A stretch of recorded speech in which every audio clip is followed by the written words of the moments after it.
Lynn Newson, and I am convener of the Sydney Health Ethics Network, which is hosting this event. Welcome wherever you are, whether you're here in our room or online. In the room, we are on Gadigal land of the Eora Nation, and this is unceded Aboriginal land. And I'd like to acknowledge and pay respects to elders past and present, and any Aboriginal or Torres Strait Islander peoples who are either here with us today or listening virtually. And I'd also like to acknowledge the tens of thousands of years of caring for country, sharing knowledge that have happened and which we follow. So Sydney Health Ethics is a network in the Faculty of Medicine and Health at the University of Sydney. And we ask and answer critical questions about health and biomedicine and the environment. And we do that using a variety of methods, some of which will be talked about today. We also undertake an extensive teaching program and public engagement of various kinds. And today's discussion around embracing the empirical in practical ethics research is going to be led by my colleague, Dr. Subramani, and I'd now welcome you here to introduce everybody. Thank you. Thank you so much, Ainsley. So hello, everyone. It's a Friday afternoon, I know, but still we are going to have fun, I believe.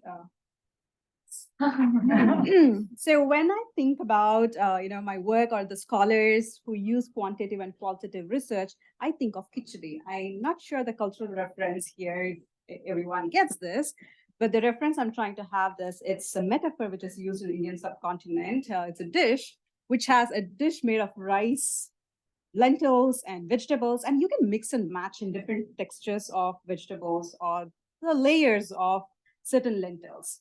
So in order to get a comfort and healthy food, that means you need to add layers of different kind of richness comes with, as I said, the lentils or the rice or the vegetables. So the way I see bioethics, especially empirical bioethics, or the methodology which we use, is like this. It's have a different layers and textures, and I see as it's my secret way to make sure you, whenever you think of empirical bioethics, you think of khichdi, right? So I'm sure as applied ethicists, our epistemic normativity are in large part generated out of commitments to political programs of social justice. So while bringing this workshop together with Mikey and John and all the panelists here, I was hoping that this workshop would unpack and maybe even overturn the entire conceptual order in which some conceptual binaries can be taught, and that work may begin by catching at each concept, that is, that when we think of practice and a binary opposition or not at all. So the way I'm hoping is that today's conversation encourages the breakdown of all the binaries, fact and value, is an art, theory, and practice, or mind and body? So that's a question which I want to think through, and hopefully this panel conversation and Mikey's conversation, which leads us this way. So let's get started with the today's agenda, of course, having all this to contextualize. To introduce formally Mikey Dunn, Associate Professor and Co-Director of Education at the Center for Biomedical Ethics in the Yong, I'm sure I'm not pronouncing it well, Yong Lin School of Medicine at NUS. He works across healthcare ethics, social legal studies, and health services research. His current research interests focus predominantly on the ethical aspects of home and community-based care practice, and he has so many tons of literature and papers, publications around empirical bioethics and also around his research interests. So, well, personally, I got in touch with Mikey through cold email, which I'm very good at, I think. But I did it during my early PhD time. And then I have been on and off in conversations with him. And we had a reflexivity workshop, online workshop at Zurich. And that conversation led to having Abel reflexivity converse, which we had with John and Jackie Lee Scully. And of course, I feel we have to continue this conversation. And this workshop is in a way of that. So, can I say also that John and Mikey will be celebrating 20 years of working together soon, I think. And so the plan is, the format is that Mikey first would give a talk for 30 to 40 minutes, and then we have a Q&A. And then we have a short break, and then we have a panel conversation which unpacks, and then we have a literature which I think all of you are aware of, and let's closely engage with those. And then John's plan is, because the format I did not know John was coming here, is John would heckle Mikey, he has promised. So let's see that. So Mikey, what do you?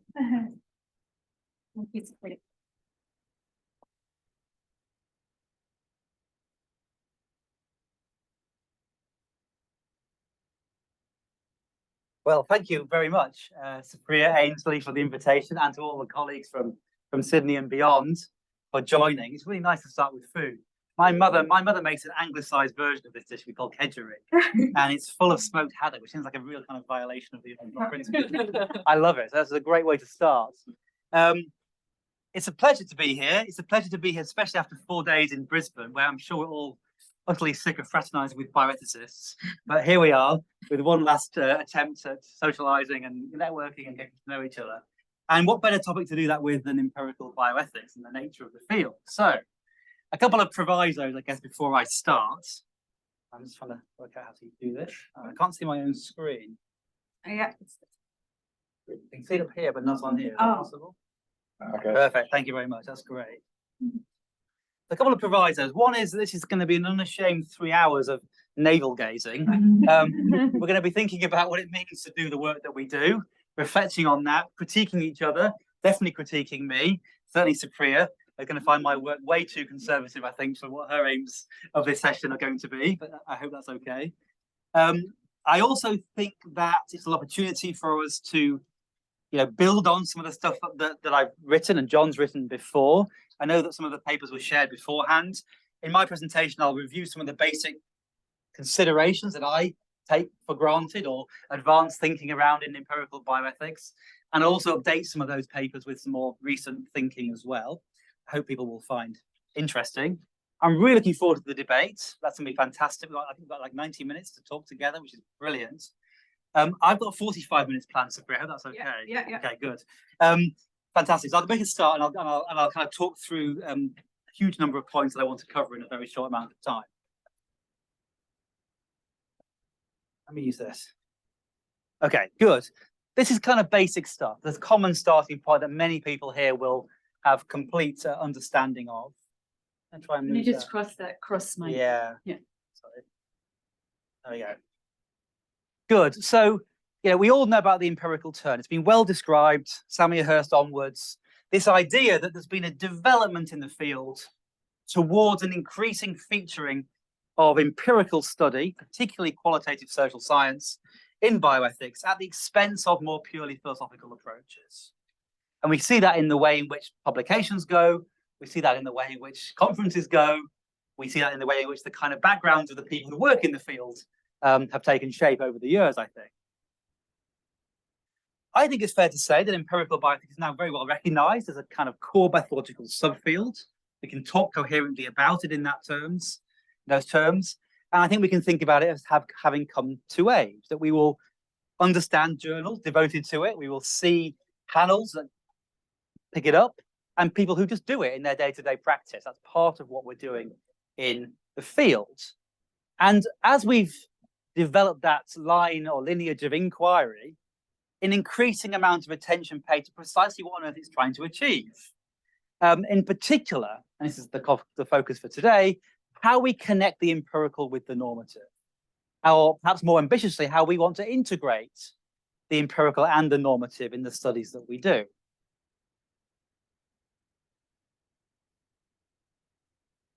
I do think it's fair to say that there's much uncertainty that remains about these questions. That these are not settled matters. People have different views about it. I'll express my own. We'll hear other views later. But the boundaries of what counts as empirical bioethics, the rationales for its methodological approaches differ. People have tried to typologize this subfield, but I don't think that's particularly helped much of the time. It certainly hasn't helped in the everyday conduct of inquiry, I don't think. Many of those typologies, I think, muddy rather than clarify matters for scholars who are perhaps new to the field, certainly. But more broadly, I think there are remaining questions about how we even use this term to describe the work that we do or the work that others do. certainly something that John and I have picked up from the empirical tradition, empirical bioethics tradition in Europe, is what we mean by empirical bioethics differs completely from what the Americans mean in their scholarly inquiries. And I'm slowly learning differences between the Australasian, Southeast Asian setup and perhaps the European tradition that I'm more familiar with.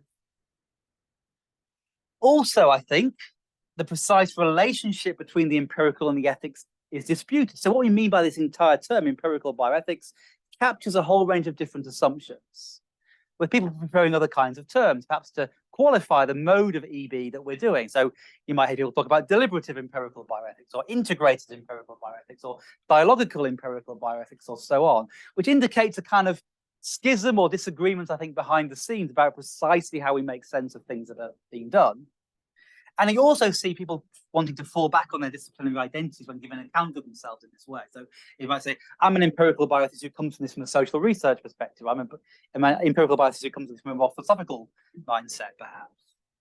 So this kind of disciplinary, I think, backstop is a way of perhaps people not quite being clear about who they're going to meet, how they're going to talk to each other, and understand their positionality in these debates.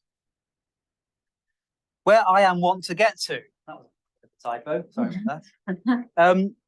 So in my view, we can make progress in quite limited and quite conservative ways, and we should start there. When we think about the relationship between the empirical and the ethical, or the empirical and the normative, and more broadly thinking about what empirical ethics is trying to do, we can make progress by thinking about particular distinctive research strategies and questions, and simply track through the methodological approaches that follow from those strategies. Framed in terms of research questions is where I want to start. I think we immediately start to give shape to a whole range of different distinctions between kinds of integration or degrees of integration in the kinds of work that's done to answer different kinds of questions. And when we distinguish different degrees of integration, in particular what I'm going to call thin and thick integration, we also shine light on important but underexplored challenges for the fields. But to get there, to get to this account of empirical bioethics in these terms, I'm going to suggest that we need to actually focus on the field of bioethics itself, make some progress in understanding what that's trying to achieve, and show why empirical bioethics falls out of that and takes a particular shape. So one of the things that I've been pushing for some time is an account of bioethics as a field demarcated by a distinctive primary aim, namely the aim of answering what we've referred to in various ways as practical ought questions. In a recent paper that's just about to come out in Bioethics, also going to probably make more enemies than friends, it's called The Myth of Translational Bioethics. We're arguing that essentially we're kind of reiterating our arguments for how to understand bioethics and how the arguments in favor of a translational approach are not well defended, not well justified. But we do that by looking again at the field and what makes up the field, particularly how that, what the implications of that are for theory and practice in the field. The answering of practical ought questions focuses our attention on two component parts, practicality and oughtness. So our view about the nature of the field, this is the academic field in which we do research, is to achieve things that are practical, to enable change directly relevant to the world to be brought about, to be responsive, useful, and significant to those in practice, where practice could include practitioners, policymakers, or any other real-world stakeholders who face ethical problems of the biotype that we set out to address and support in our work. Oughtness captures the idea that in addition to being practically relevant in these terms, having the capacity for practical import, we are also justified in proposing those changes. That we are in the business of making well-reasoned and defensible arguments founded on universal standards of rationality. I'll say a bit more about that in a minute, because that might get people starting to heckle a little bit. Now, of course, not everybody doing bioethics is engaged in this primary practical ought question all the time. They might be addressing a range of subsidiary or secondary questions, all of which perhaps are in the service of these kinds of questions. And insofar as they're in the service of answering that kind of practical ought question, they probably count as bioethics. So we can have quite a broad capturing of a range of research activities, even if the primary purpose of a particular activity is not to answer a practical ought question directly, but but function in the service of answering it perhaps later on or in support of, in some sense. So in bioethics, our final research outputs are practical ethical claims. That's the fundamental product of the field, in my view. The answers we give to the practical questions we pose through the arguments we provide. Now, practical claims or practical ethical claims sound broad, but I want us to recognize that they can take many forms and are not particularly controversial, I don't think. I take it that much of what bioethics is trying to do are trying to make a wide range of ethical claims for a set of practical circumstances. The precise nature of that claim will depend on the nature of the research question and where the arguments take us. In particular, they may be directive, open-ended, or conceptual in nature, potentially. So one kind of practical ethical claim that the bioethicist will make here is a specific directive practical normative claim. And here's a couple of examples. A should do X in circumstances Z. Or practice W is ethically justified. In order to enact W in circumstances Z, A should change X and Y. Thinking that's the kind of conclusions we might make. Sometimes our product of our bioethical inquiry and the answering of a practical law question will be the production of a broad framework of answers. For example, A should give due consideration to, let's say, principles V, W, X, and Y when deciding what to do in circumstances Z. Different kind of practical claim, but a practical claim nonetheless. Of course, the activity and the arguments might take us in a more conceptual direction. A should understand the principle or the concept of human dignity to mean this in a nursing home, let's say, in circumstances Z. Note here that all of these claims are made with reference to some circumstance in the world, which gets at the practicality element of the normativity.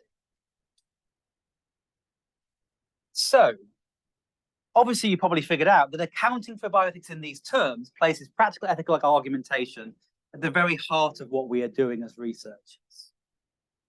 Now, I don't want to suggest to you, I don't think we have to assume, that putting argumentation front and center in the field implies a retreat into a philosophy-centric account of our activities. Because I take it that making good arguments is not solely the occupation of philosophers. If we're empirical social scientists trying to convince our reader that this is the best interpretation of how the world is, this particular social phenomenon should be explained in these terms, we have to make an argument to defend that position, and we have to defend it, obviously in a different way to how we defend an ethical claim, an empirical claim in this sense. But somebody might challenge it and say, no, I think that other alternative interpretation is better. Defend yourself against that. That's merely the exercise of argumentation, of course. But I also think that one reason why this doesn't take us into philosophy, back into philosophy, you might say, is that the practicality element of bioethics takes the process of developing these arguments away from what we take the purpose of applied philosophical inquiry to be. But I take it that bioethics is importantly different from implied philosophy in the sense of the force of the practicality component. Insofar as an applied philosopher, moral philosopher, will be interested in a particular practical context or a case, they will be using it in the service of a philosophical aim, not a practical aim. And so there's an important distinction to draw there that preserves, I guess, or carves out, that protects bioethics from being run into or owned by or under the control of an applied philosopher, I think. I also don't think this is as controversial as it might first appear, because I think when we think about what it means to make arguments and accept universal standards of justification in argument, that's the oughtness component of bioethics, is simply to acknowledge what we do every day in our lives as people capable of reasoning together in a logically sound and coherent way. If you were to say to me now, no, I disagree, I take it you've accepted my claim, because that is arguing. Right? You're responding to the claims I'm making. You will call upon me to respond to an objection to one element of my argument. You'll call me to account and I'll respond in that way. I go so far as to say this: denying these universal standards of justification in the way in which we argue about practical or matters is to deny the possibility of meaningful exchange between us. We can't communicate together unless we have some general assumptions about how we engage and respond to subjective communicative terms around argumentation. Note also that accepting the universal standards of justification in arguing doesn't imply anything about the universality of ethical values, i.e., the content of the arguments about which we argue. Of course, we can disagree about the values that should feed into the content of our argument, and that will be where we legitimately disagree about the bioethical course of action. It's just to say that the structure of the argument or the assumptions we make about how we respond and argue together are agreed upon universally in that sense, that very thin sense of it. Now, I do accept that there's much disagreement within philosophy and beyond about what these universal standards consist in, but I don't think we need to be too ambitious in defining them. I think we know most of the time how we make arguments, how we rationally deliberate together, and how we make progress in defending courses of action as justified or not in the broadest of senses. Okay, that's laying out bioethics, and I hope that what I'll say around empirical bioethics in a moment will fall out of that in an important sense, and particularly my own take on what we're trying to achieve in empirical bioethics. But I also want to clear the ground now about the empirical and the normative as a sort of side move here, before we get to empirical bioethics, to think again a little bit about what it means to work with the two components that are taken to be part of the empirical bioethics enterprise. And again, I don't think it's particularly controversial myself, but others may disagree, and we'll no doubt bash that out. I take it ultimately there is an important point of distinction to make between an is and an ought. That in the social sciences, and that's my particular focus given the kind of data that we're using in empirical bioethics, collecting and analyzing quantitative or qualitative data gives us the material, gives us the basic basic criteria essentially to make sound, in the argument sense of the word, factual claims about how the world is. It's a descriptive activity. It's a rich descriptive activity, and it's one that will go beyond mere description to explanation, but it's still, in that sense, descriptive. On the other side of the coin is ethical analysis, where we use practical ethical reasoning skills to make conceptual and normative claims about how the world ought to be. And insofar as we're prescribing how the world ought to be, this is prescriptive. And as we saw from our account of bioethics that I wanted to suggest we should accept, this is part of the business of the field. Now, I think some confusions can arise here that might need a little bit of time just to flash out. And again, this might be the source of where we disagree if we think that is and oughts should be running together much more closely. It seems to me absolutely true and unproblematic to recognize that scientific or social scientific inquiry is shaped directly by implicit normative commitments or values. We've learned a lot about that in important ways through the contributions of social scientists and beyond in the last few years. So data generation is in part the product of the political institutional norms that will have normative content. And so in that sense, scientific data, let's say, is not value neutral. It's framed by the types of things that scientists, funders, or the like value. And so these observations immediately show us how necessarily entangled facts and values are, it seems to me, in the world. But I'd also suggest that analyzing these data is still an empirical process on the descriptive side of inquiry. And any further claim we'd want to make, let's say, for example, that science ought to be conducted or funded differently in light of some observations of problematic values we've identified in that research, requires further normative thinking and analysis. It's not settled by the descriptive work that we've done.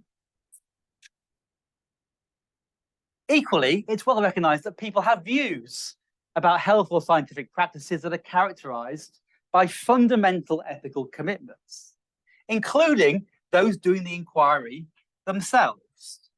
And these data capture normative ethical content about the things that people think are defensible or not, valuable or not, good or bad, right or wrong, and they can give reasons for why that is. But again, I want to suggest that analyzing the values that people hold in context is still empirical. Studying how people hold values or value things is an empirical or descriptive mode of inquiry.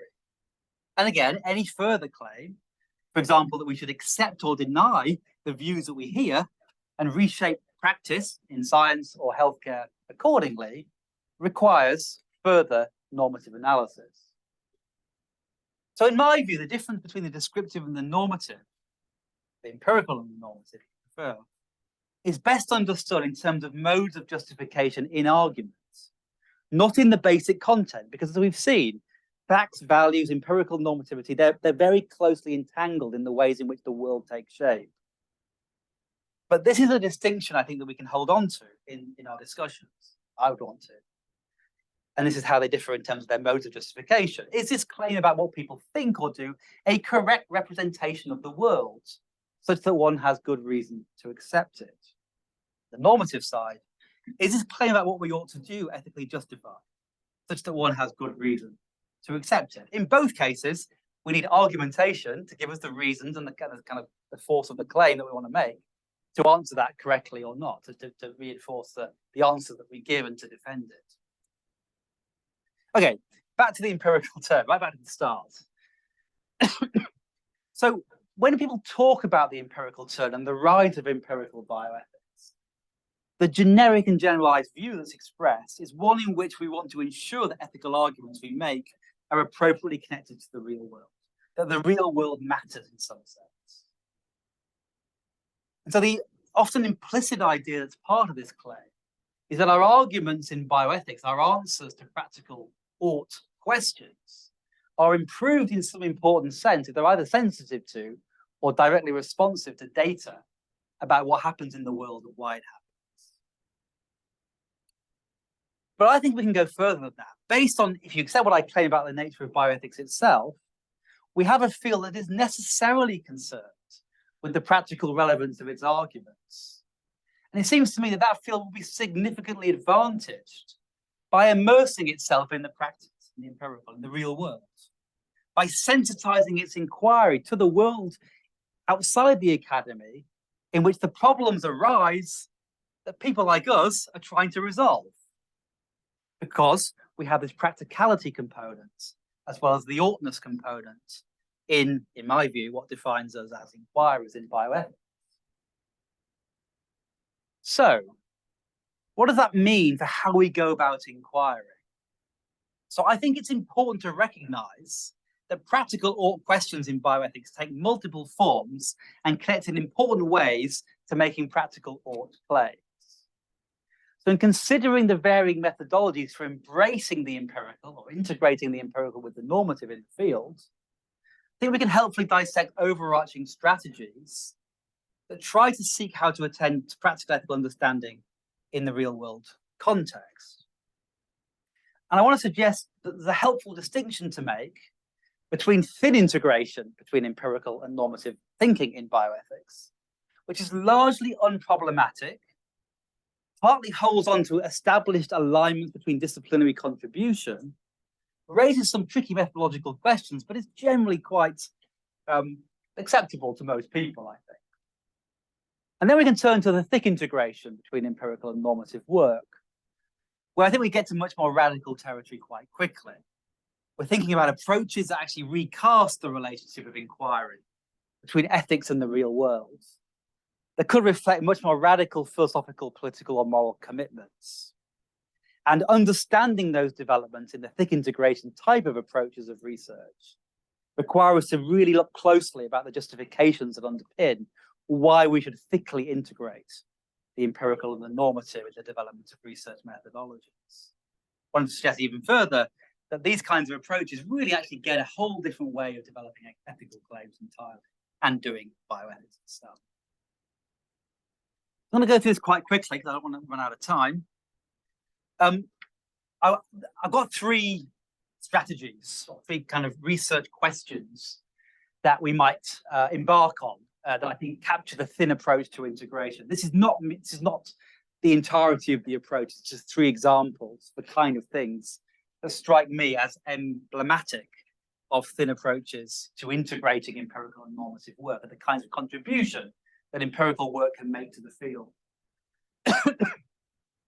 Identifying ethical issues, filling out the empirical premises of ethical arguments, and evaluating ethical arguments or interventions when implemented into practice. The nature of the integration here really matters. I've got various tropes that sort of outline how that goes. The first strategy, studying ethical issues in practice, moves us from understanding something descriptively about ethics in context, setting up a next phase of prescriptive ethical analysis of the issues identified.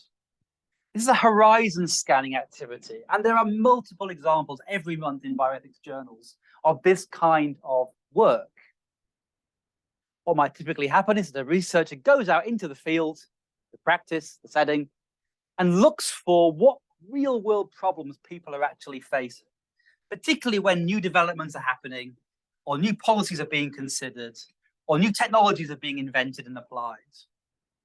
Some of these strategies could be small in their scope. We could be looking at how families make decisions together when a person loses capacity. It could be very big. We'll be exploring the kind of ethical issues that arise when we transform our health system into one driven by AI models, for example. It could be local. We could take a very focused micro-sociological account of the kinds of ethical problems that arise, perhaps in a scientific laboratory or a small group of hospitals. Or we could go and survey what the ethical issues facing all doctors in the world are and give a much more globalized account of those kinds of problems. What we're doing here is empirical work. We're making sense of the world as faced as ethically problematic by those in it, in an area that we think is relevant and ripe for further ethical study. There's no precise normative ethical analysis going on here, in the sense that we are not then necessarily having to address these issues. We could do if we want to do in the next stage of our work. But this strategy stops usually at the point at which we identify what those ethical problems are, either through qualitative research or perhaps through a review methodology, perhaps as well, in which we could go about this. So it sets up further inquiry once we know what the form of the issues are on the ground. But even here, arguments are needed and judgments are required of us, I think. And I think when I work with people on this kind of strategy, big problems can arise quite quickly, and they actually involve a bit of normative judgment here and there as well. One problem, of course, is that people in the real world don't tend to have the same meaning or sense of the word ethics as we might have, or we expect to hear from them. So it's quite difficult to know how to discriminate between an ethical issue that you're trying to identify, perhaps, and another kind of challenge that the person tells you is of importance to them in some good or bad sense of the word. So I thought we'd think about ethics as a dirty word in this kind of context. How do we deal with that problem? How do we deal with finding common ground about the nature of what we're trying to investigate, interrogate, and discover together as researcher and participant? And that is gets to a different question, I think, which is that how far should we go a priori with a range of ethical concerns that give us the rationale for even asking this question in the first place? A person is kind of out there because they have some sense that consent might be a problem that they want to illuminate in practice. What if it never comes up? What if you never find it? What should you, if anything, start with asking questions about? Should you even ask anything about any ethical worries that get you to the initial starting point? And of course, how to acknowledge the researcher's own judgments about what is significant and worthy of attention can be part of that, and point towards reflexivity in the ways that we were discussing in Brisbane earlier in the week. Okay, strategy 2. Adding the empirical social scientific analysis, like we add sugar to the making of our cakes, where the cake in development is a prescriptive normative ethical analysis.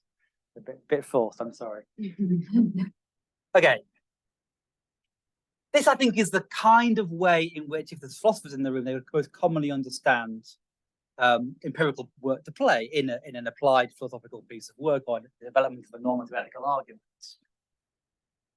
What typically happens in this strategy is that we have the argument, an argument's been made, and we need empirical data or evidence to flesh out one premise of that argument. Without that data, the argument's incomplete because it's not sufficiently practical. So any argument that hinges upon, let's say, welfareist or well-being type considerations, is going to have this kind of strategy somewhere in it, in my view. Because for a well-being type argument to have practical force, to be tailored and translated in the right way to context, we've got to know something about well-being in that context. Now, I don't think that's just true for well-being type arguments, but they're the easiest ones, I think, to focus on here. So here we go, look, an argument about resource allocation in health. We've got our arguments. We can criticize it, but that's the argument that we've got. We ought to distribute health resources in the way that maximizes cost effectiveness. Unless we know something about the ways in which different health options maximize cost effectiveness, that argument is a meaningful, abstract, floating claim. We know nothing about how to actually resource distribute our limited resources. So we go out there and we say which of the different health options we study, which of those will maximize cost effectiveness. Turns out from our empirical work, it's health package A. So we have a conclusion for the practicality of our argument. We've got to provide health package A. So the empirical data is providing premise 2 in this argument and allows us to get to a practical ought claim of the kind that I described earlier. There's some concerns about this. It looks like the empiricist, social scientist usually, is sort of enslaved to the philosopher. The philosopher does all the hard work, they got their argument, and we just come and add a little bit of an ingredient here and there. And Erica Hames famously was very concerned about this kind of limited and undervalued, in her view, I think, role for the potential for empirical work, describing it not unproblematically now, I think, as the handmaiden of philosophical analysis. But there are other problems as well, because our rich empirical work in context might actually reveal some unexpected challenges to the normative premises of the argument. Maybe we go out there and we study the world, and someone says, maybe it's not all about cost effectiveness. Maybe there's more going on in resource allocation than the maximization of cost effectiveness. The potential for empirical work to throw up new normative insights worthy of further normative analysis can't easily be accommodated unless we go all the way back to the drawing board and abandon the philosophical argument we've made about cost effectiveness or welfare or such like. Okay, third thin integration strategy is the reverse of the first. Here, we have done our prescriptive normative ethical analysis. We have a good argument ready for implementation, and we are seeking then to hand over to the empirical social scientists to do some evaluation work on that argument when worked up and applied in practice. We call this strategy evaluating ethical interventions in practice. Let's take something like advanced directives. Now, we can defend this practice in multiple ways, but let's imagine that a group of bioethicists have identified what for them is a good practical ought claim for the use of advanced directives in a hospital setting. This is a practice that we can use to make sure that a person's autonomy can continue to be respected after that person loses capacity through enacting the advanced directive that they made prior to the loss of capacity, what we might call respect for precedent autonomy. What the empirical work does here is it looks at, when we apply our advanced directive in context, does this intervention function as it ought when implemented in practice? In other words, does it properly uphold the ethical value that it was designed to uphold when designed? Is it in fact respecting precedent autonomy when implemented in practice? Again, there were some concerns perhaps about how we'd go about this. Once again, when we study through evaluation methodologies, the implementation of ethical interventions, we might think about an ethics committee or an IRB as another ethics intervention we could evaluate. We might be drawn to reasons for thinking that the very innate reasons why this thing was introduced in the first place are unsound. So we look at how people are actually using advanced directives in our evaluation of them, and people are making claims about things other than respect for precedent autonomy. They're making claims about well-being or the rights of family members or something. Once again, not clear what we can do with that. We have some important normative reason-based work that's coming out of our empirical study, but the argument's done and dusted. We're now just evaluating whether it's implemented or not in the correct way. We're going to have to go back to the very initial justification for that intervention if we want to take things further. Okay, from thin to thick integration. This is supposed to be it's my nieces, supposed to be hugging in a kind of thick integration type way. This is the much more closer relationship between the empirical and the normative. So, more can be said about all of those three thin methodological approaches for connecting the value of the empirical to the normative and vice versa. And I think also there are particular challenges that need to be addressed within them. But I think they stand alone, and I think they stand as relatively unproblematic because of the ways in which disciplinary commitments are aligned or not in the relationship. But for many people, including I think John and myself, these strategies are not all we are concerned about or interested in when we think about empirical bioethics, and perhaps don't realize the full potential of the value that the empirical work we do can bring to the exercise of normative analysis. And I think the intuition is something like this. Our arguments have to be much more responsive to the real world, and these passing the baton type integration methods allow for. Or perhaps put a different way, we should be making arguments that are much more directly shaped by people's views, attitudes, reasons, and experiences as unearthed in the empirical research process. This is where things get really, really tough, I think, because as soon as we start to think about this relationship between drawing much more heavily on empirical work in the formulation of ethical arguments, we start having to look carefully about what it means to justify this move from empirical or this kind of closer relationship between facts and values, or is's and oughts.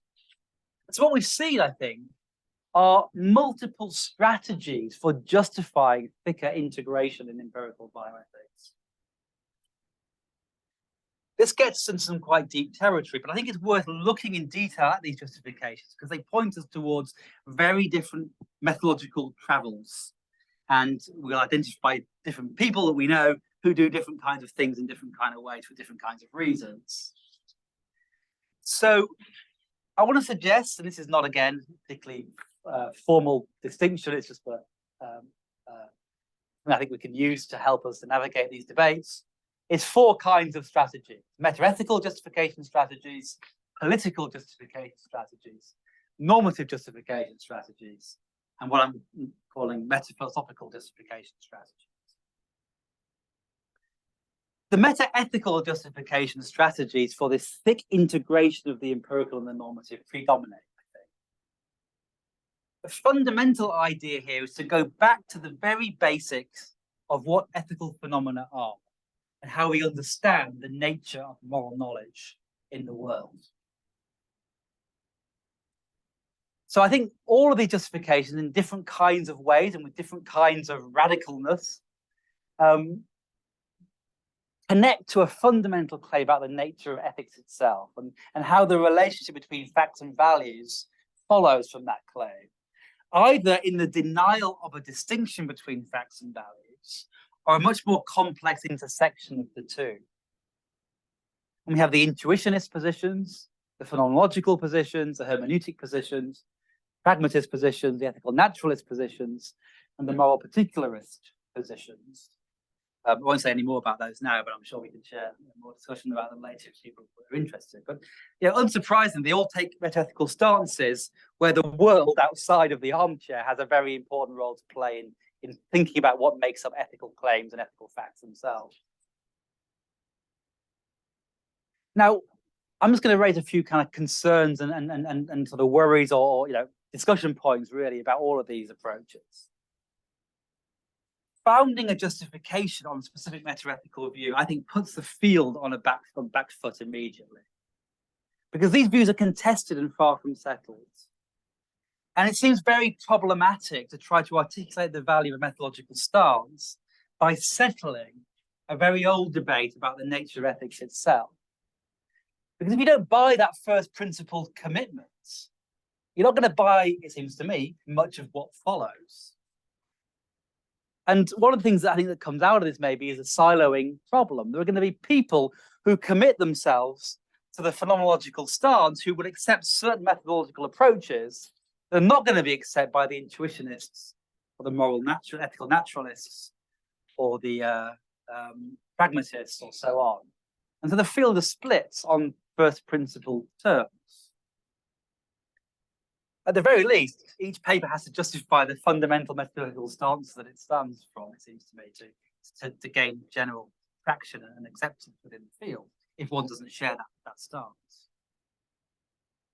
Okay, second mode of justification, political.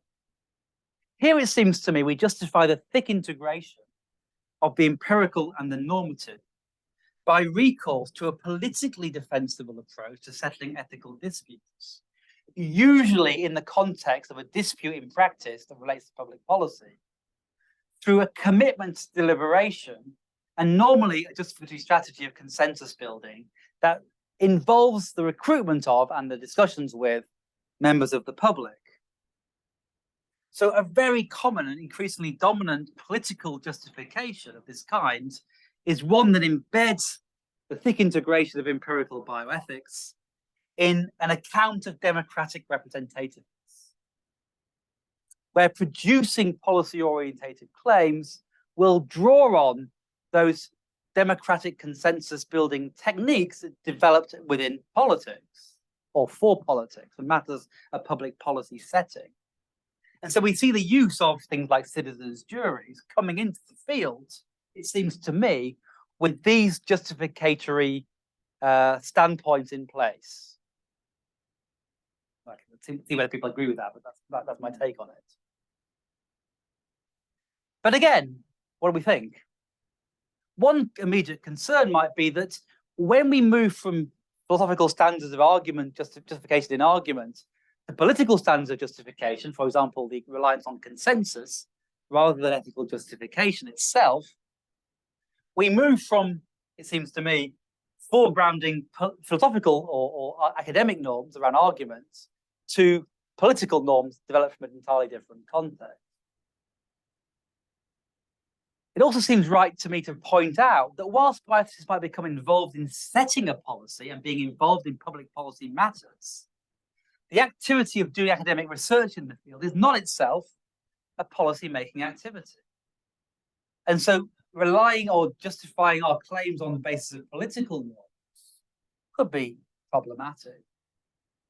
It also looks quite worrying to rely on a particular set of approaches that foreground political philosophical positions that are not widely accepted universally in the world. And so those defending these kinds of approaches and this kind of justificatory strategy face a similar challenge to those adopting the first metaethical strategy. They've got to basically defend democracy before they can defend the practical ethical claims that they make, particularly if they're applying their reasons and their justifications to non-democratic societies, it seems to me. And again, we seem to be a bit on the back foot if we have to defend a deliberative democratic commitment in political philosophical terms before we actually get to doing our bioethics. Normative justifications for thickly integrating the empirical and the ethical. This might be linked in an important sense to the political account I just gave, but I think differs in ways that we might want to treat it separate. The idea here is that we can justify our integration of the empirical and the normative by recourse to a preemptively determined guiding set of normative ethical commitments, i.e. by foregrounding our basic moral obligations, our moral presuppositions for how we should change the world in the very formulation of our research question itself, or perhaps by showing how we can correct pre-existing normative blind spots in the kinds of inquiry we've done on those questions previously. So take Jackie Scully's explicit commitment to gender and social justice to motivate her feminist empirical bioethics approach to be an example of this. What drives that rationale for the methodology is a preemptive requirement and commitment to addressing harms or wrongs facing certain kinds of marginalized groups, women and others, in the account she gives. And that drives, that position develops a particular way of practicing empirical bioethics in which the normative is interwoven into the empirical process itself in a much more direct way than the other ones. I think one of the most difficult questions for the field, and I think this is actually one of the most unanswered or kind of poorly addressed questions, is when and how and if we're justifiable in our studies to preemptively endorse particular kinds of values from the off, a priori, in the formulation of a practical or question, and how we retain the value of openness, skepticism, and agnosticism, at least when it comes to uncertainty in the real world regarding the manifestation or resolution of a particular problem. Now, don't want to be misunderstood here. I'm not suggesting we abandon commitments to social justice. We want to maintain those commitments. But how we translate those commitments into our scrutiny of a particular manifestation of an ethical problem in the world seems to me to be a complicated question. How we are open to challenge, open to other interpretations of that basic principle or a clash of principles looks important. I take it to be a foundational question for all of us, which is what is legitimate normatively to commit to in the starting point of addressing a practical or question? If it's merely the commitment to a set of overarching values, we have separate questions and hard issues to address around how, in context, we normatively reason around those values in the settling of a practical ethical problem in ways that are open and agnostic about the formulation and requirements of those values in context. There's also a slight worry that this kind of justification might fall foul of some of the original criticisms that were directed towards social scientists' observations about the normative commitments inherent to medical sociology. So Adam Hedgecoe basically gives this account of what social scientists do. This is what, like, as a medical sociologist, of course you are thinking like this.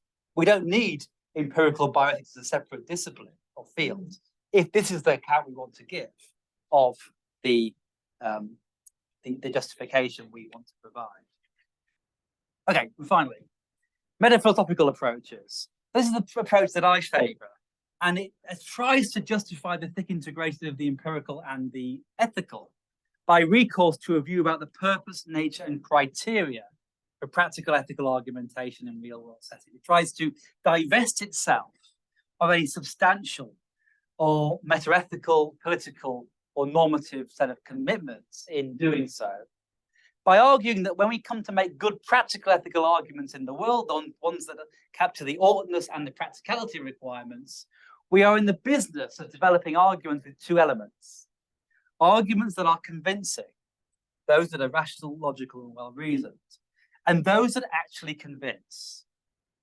Those that are taken seriously, can be accepted and worked with by people in practice because they're adequately responsive to real-world constraints, experiences, and perspectives.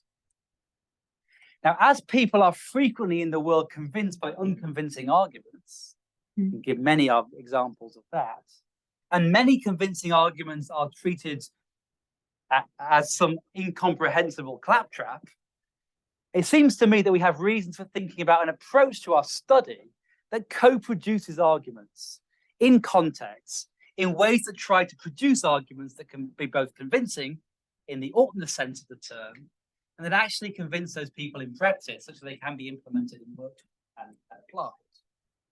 Now, in my view, this approach takes us not towards the integration of the empirical with the ethical, but entirely recasting empirical research methods as new, open, critical spaces for deliberative reasoning with stakeholders, the co-production of arguments in ways that do not require adherence to the political standards that we heard before.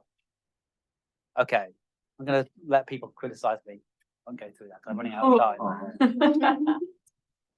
Okay, as John and I have shown in some of the work we've done, different justifications underpinning thick integration generate entirely different requirements.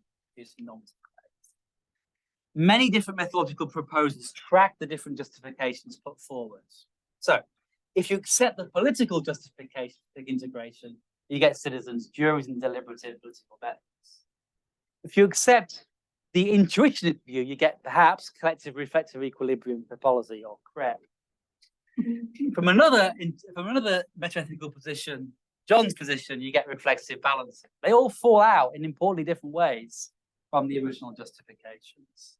In fact, John and I and the colleague Rachel Davies, who led this work, found 32 distinct methodological thick integration approaches, tracking different kind of methodological strategies that really hinge on the justifications that underpin them. So to draw this to a conclusion, I think we understand empirical bioethics as a family of approaches, addressing distinctive research questions in ways that connect the ethical and the ethical and the empirical in thinner or thicker ways. That the rationale for all of these approaches in this family of methodologies falls out of recognizing that bioethics is a field committed to answering practical questions, as distinct from applied philosophy or the social sciences. That from the standpoint of our kind of interdisciplinary connectedness, thin integration approaches are relatively unproblematic, that they connect the empirical and the normative because they are thin on integration. The distinctive and separate roles that they play means that they don't raise the same kinds of challenges thick integration approaches raise, or the kind of justifications that are needed. There are some tricky methodological questions still, I think, in those thin methodological approaches anyway. And finally, final slide, research strategies that call for thick integration give rise to quite controversial and unsettled theoretical, political, and methodological issues. And if we think there's a rationale for these more thick integration type approaches, where the empirical and the ethical are much more interwoven in inquiry, we're going to face up quite seriously to those kinds of issues and work out where to go from them. The very idea of what it means to justify a practical ethical claim is at stake here. Who should be a participant in that activity is up for grabs, as is how they should participate. If settling disagreements requires resolving age-old debates in meta-ethics or endorsing established commitments predominant in the West, where does that leave the scholarship of the field moving forward internationally? As John and I perhaps suggested another piece of work we've done together, maybe in the face of all this disagreement and uncertainty, it's only a very small number of basic common research standards that we can articulate, upon which we can speak to each other and find some common ground. Thank you very much. Thank you, Mikey. People can hear, right? Okay, Right. Thank you so much. So we have a khichdi, of course, and it's a beautiful way to look at the different analytical approaches, but also sociological and metaphysical and meta-ethical positions which we have here. But because we need to stick to the time, but let's take the one burning question and then continue during our panel discussion. What do you say? Any burning questions? Right. I just wanted to ask you about your kind of binary between social sciences being descriptive and ethics as being prescriptive. Troubles me because your absolute template social science paper ends with recommendations for policy and practice, which is a normative aspect, and that normative aspect is just is done in every social science paper. So to me, that collapse especially your thin empirical bioethics and social science collapse into each other at that point. Yeah, great. I mean, that's helpful. I mean, I definitely don't want to suggest that social scientists are on the descriptive side and philosophers are on the prescriptive side. Just that there's a distinction to make between those two sides. So I take it you're absolutely right. And indeed, this is a bit like where Adam Hedgecote comes from, I think, with his critiques of empirical bioethics, is that the social scientists are doing the normative work already. But I do think that what it means to move between the two sides has to be carefully articulated and defended. So, insofar as the social scientist is making normative claims, the question, I guess, for me would be, to what extent is the oughtness requirements associated with those claims properly implemented? But are they making well-reasoned, clear defense and such like arguments? They probably are in the work that they're doing, in which case they're just doing what I'm describing in this way, thickly or thinly integrated. So where's the line then? Where's the line? The line is between the prescriptive and the descriptive as categories, rather than between disciplinary commitments or practices, I think. So, we can choose whether we take a prescriptive approach to our research or a descriptive approach, it seems to me. But insofar as we take a line of that kind, the standards by which we justify our claim seem to be different in an important way. John?